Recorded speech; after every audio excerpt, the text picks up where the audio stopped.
우리가 꼭 알아야 될 또 성도님 중에 한 분이 이제 김경학 성도님입니다. 이분은 상제님 천지공사에서 대학교 도수의 사명을 맡은 분이거든요. 이분은 어릴 때 이제 부잣집에서 태어나셨어요. 그래서 부유한 환경에서 자라면서 학문도 열중하고 이렇게 하다가 이분의 이제 셋째 형을 따라서 동학을 신앙을 했습니다.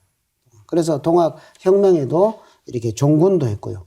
그래 그 이후에는 이제 태자봉 아래 백암리로 이주를 해서 이제 훈장 노릇도 하고 이렇게 지내다가 46살 뭐 좀 늦은 나이에 상제님을 모시게 되었습니다. 근데 이 김경학 성도가 상제를 만나기 전에 동학을 신앙할 때 그때 동학에서는 시천주주 수련을 하잖아요. 그래서 석 달 동안 시천주주 수련을 하는데 하루는 꿈을 꿨는데 천상에 올라갔어요. 근데 거기서 옥황상제님을 뵌 겁니다.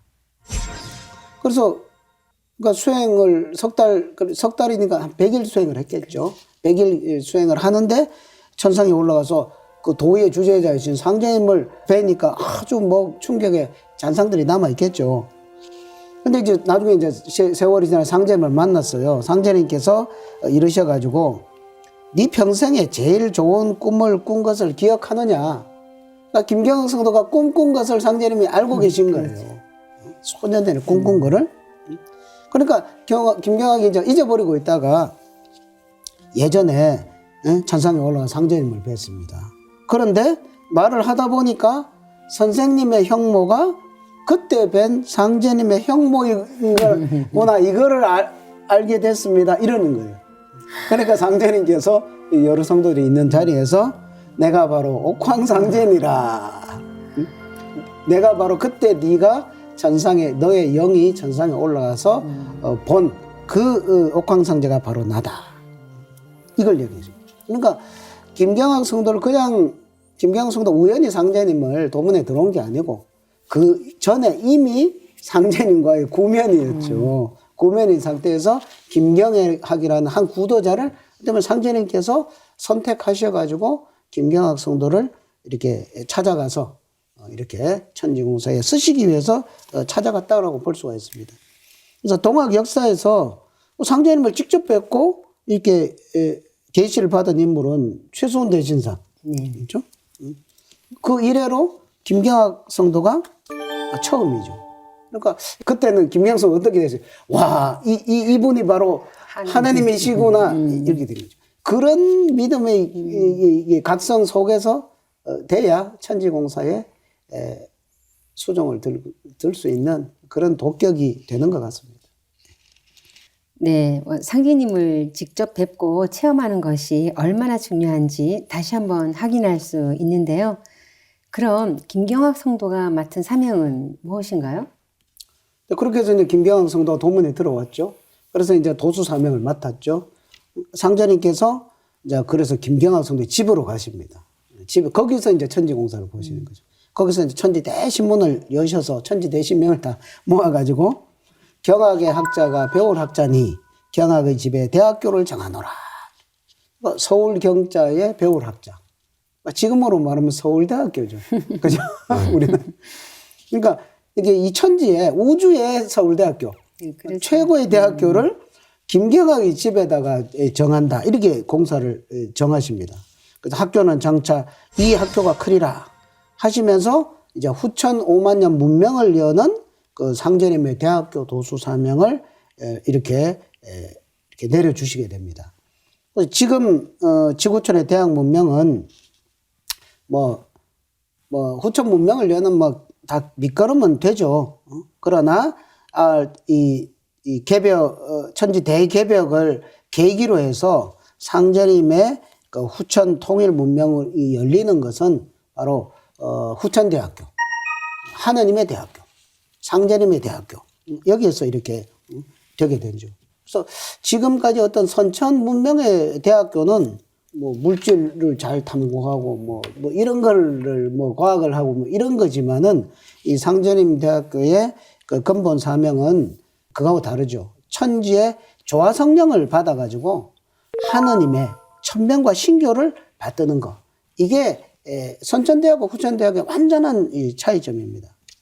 그래서 그 천주님의 성령을 받은 이 도생들이 이렇게 6명에게 이렇게 도를 전해가지고 그 사람이 또 6명에게 도를 전하고 이렇게 쭉쭉쭉 해서 어떤 전 세계를 다 포섭을 해서 이 상제님의 그 천지 그 조화 성령 광명 문화를 여는 그런 역군들이 이 상제님의 대학교에서 이렇게 배출이 되도록 이렇게 공사를 보셨습니다.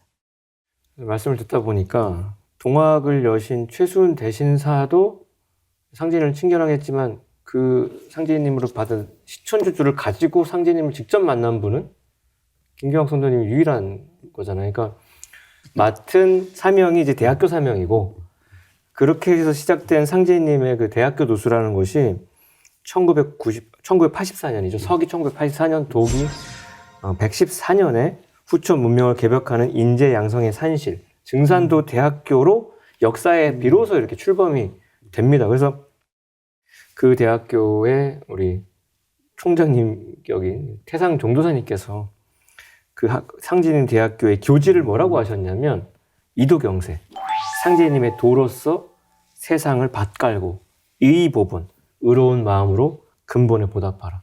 짧지만 굉장히 강력한 교지를 내려주셨고요. 또 이 상제님 대학교에 4대 인간상을 내려서 창조적 인간, 도덕적 인간, 외교적 인간, 영웅적 인간으로 이제 정의를 내려주셨는데 그래서 태상종선생님이 말씀하신 4대 요소를 둘 겸비한 일꾼이 되어야 상제님과 수부님의 뜻을 실현하는 후천 선경 건설의 진정한 구도자가 될 수 있다는 거고요. 그래서 증산도 대학교는 지구촌 각지에 산지한 선천의 대학과는 달리 말씀하신 대로 우주 주지자 하나님이 천지공사를 열어놓으신 대학교, 하나님이 설립하신 대학교고 이 상제님 대학교를 통하지 않고서는 그 누구도 상제님 도를 깊이 있게 깨칠 수가 없고요. 일꾼은 양육될 수가 없고요. 나아가서 후천 조화성경의 인간으로 다시 태어날 수가 없습니다. 네, 상제님 대학교 문명이 증산도 대학교와 더불어 후천 가을 선문화를 여는 인재를 양육하는 삼랑대학으로 새롭게 출범했죠. 예, 삼랑대학을 우리가 이제 좀 소개를 시켜드리고 싶습니다. 김경학 성도를 시켜서 여신 상제님의 대학교 학교 이름을 뭐라고 지을 것이냐. 뭐 초기에는 그냥 증산도 대학교 뭐 이렇게라도 했는데 이번에 상제님께서 천지공사를 보신 지 딱 120년이 되는 두 갑자가 되는 올해 2021년 신축년이거든요. 이때 와서 이제 이게 정식 교명으로 이렇게 정명이 되어서 출범을 했습니다. 이름하여 삼랑대학. 삼랑대학. 왜 삼랑대학이라고 하느냐? 우리 그 동방 한민족의 역사 문화의 근원으로 거슬러 올라가 보면 이 9,000년에 달하는 이 기나긴 그 역사 문화 속에 흐르는 그것을 이끌어온 주체 세력이 있는데 그것을 삼시랑이라고 했습니다. 삼시랑. 그러니까 석삼자에 모실 시자, 그다음에 낭도할 때 랑자. 그러면 이게 무슨 뜻이냐? 그러니까 삼신상제님을 모시는 낭도 이런 뜻입니다. 그러니까 이게 이제 상제님의 대학교의 어떤 정신을 아주 이렇게 문화적으로 표현을 하고 있는 거죠. 그러니까 삼신상제님을 모시는 사람, 천주님을 모시는 사람, 또 동학중문의 시천주를 하는 그런 사람, 또 삼신상제님 진리의 수호자. 이렇게 이제 삼시랑에서 시자를 빼고 삼랑이라고 한 거죠. 삼랑이라고 하는데 사실은 그 행동 규범은 그 모실 시자에 들어있는 거죠. 그래서 지난 우리 역사 1만 년 역사를 보면 뭐 배달, 단군 조선, 북부여, 고구려, 백제신라 시대, 뭐 고려, 조선 쭉 내려온 이 속에 이 처음에는 삼랑으로 시작을 해서 중간에 뭐 천왕랑, 국자랑, 또 뭐 고구려 조의선인, 무절, 화랑, 또 제가화상, 뭐 그다음에 뭐 선비, 그다음에 그 동학을 혁명 일으켰던 동학 300만. 그것도 삼랑의 그 후예들이고 그죠. 그다음에 일제시대 때 그 참동학의 그런 구도자였던 그 초기교단 그 보천교 700만 구도자들 이게 이제 삼낭의 맥이거든요. 그래서 그 삼낭의 맥이 이제 현대에 와서 이 열매기에 와서 삼신상제를 모시고 천명과 신교를 받는 그 역할을 하는 그 현대에 이 삼낭을 낳는 게 바로 이 삼낭대학이다 이거죠. 그래서 이 삼낭대학에서 뭘 하느냐? 가장 중요한 것은 삼신상제님의 천지조화 성령을 받아서 후천선, 선문명을 여는 그런 인재들을 길러내는 그런 산실이다. 그래서 이제 올해 출범을 했으니까요. 좀 우리 뭐 한국인부터 또 전 세계인까지 여기에 이렇게 역사 문화를 찾는 대로 많은 분들이 여기에 들어가서 정말 제대로 된 공부를 해가지고 제대로 된 인재로서 많이 배출되었으면 하는 그런 바람이고요. 그래서 제가 여기서 삼낭대학 광고를 좀 했습니다. 네, 시청자 여러분 모두 삼낭대학에 참여해서 후천 선문명을 여는 주인공이 되시길 바랍니다.